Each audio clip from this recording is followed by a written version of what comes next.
Hi everyone, welcome to my YouTube channel. And today we are going to see, let's say if you want to filter out the last 1 year data based on the selection in the filter. So what I mean by this, so let's say this is what the data we have. We have from data from January 2023 to August 2024. It's just a sales data that actually I have created. And from this, let's select, if I just select, let's say for example, 31st of May, then my data should be filtered for last 1 year. So that is from 31st of May 2023 to 31st of May 2024. So this is what we want to do it. So even if I go one level down and if I see, this is what it looks like, the May 31st. So let's see how we can do these things. And for this, actually, I have created, so since we have selected the 31st of May 2024, the max date is this, and the previous 1 year date is this. So let's see how it can be achieved in Power BI. And let's get started. So for this, I will first show you this, our sales data, which is starting from January. So for this, we need to create a one date table actually. So let's see how we can create these things. So I'm just letting the name as this things, distinct of sales date. So we have the date here. Now what we want. The second thing we want is that two things. First, it's a selected date. Second, based on the selected date, the last 1 year data, and based on that selected and the 1 year previous date, the total sales. So how we can create this thing. So for this, we need to create one measure here itself in this table. Let's click on the measure and let's try to create this thing. So let me rename this as previous 1 years of sales. So how we can do these things? For this, first we need three things. As I said, first the selected date. The selected date is nothing but the current date, which will be max of my selected. So it should be from table date. We have the selected date. Now what we want? We want 1 year previous date. Previous date versus selected current date. So previous date, let me do. So how we can create this thing? We need date function. Sorry, date function. We need first year of what? Current. So let me copy this instead of typing. We have these things. Now we want 1 year back data. So I'm just subtracting this thing from here. Now we need month of my current date. Let's say we are into May. We want previous year month, May, previous year, May month. That's fine. Then it's date on, let's say we are selected 31st of May. So the previous year date should be 31st also. So based on the current. So we have the two results. Second, we need the sum of sales. Sorry. Right.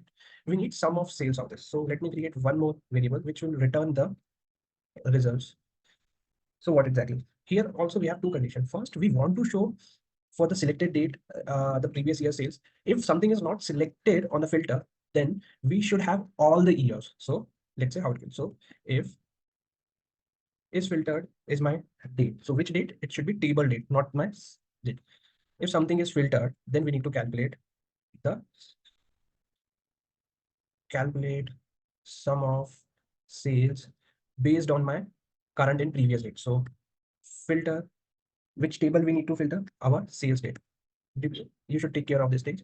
Now what we need, so our sales date should be greater than or equals to previous date, and it should be less than or equals to my current date. Okay, if we close the bracket, we close the bracket. So if condition is done, now we want, if nothing is selected in my filter, then it should calculate the sales sum of, this is being done. So what we can return results. Hope you are able to understand this thing till this point. So this is my selected date. This is based on my selected date, the previous last year date.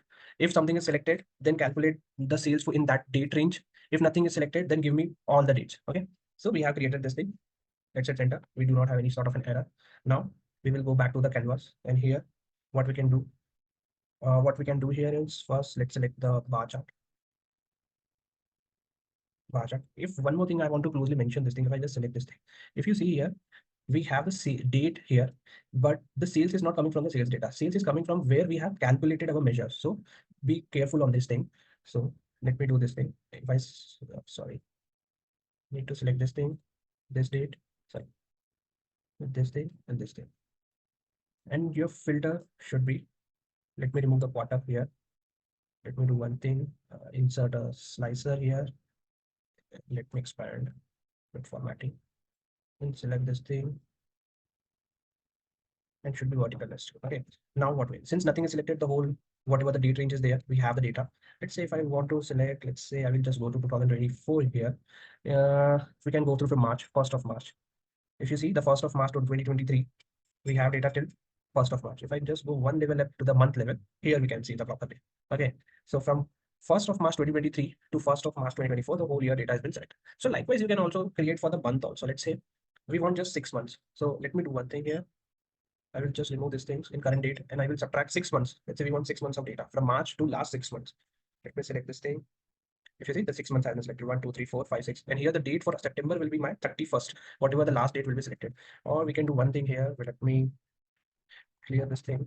We are here. So what I can do, I will just select this thing instead of this. If you see 30th of September to this thing. If hope you like this video where we can select the previous year's data, display only previous year's selected data from the filter. And this is quite easy to do it also. We just need to take care of our date range. That's it. Hopefully you like this video. Follow for more Power BI updates. Thank you so much.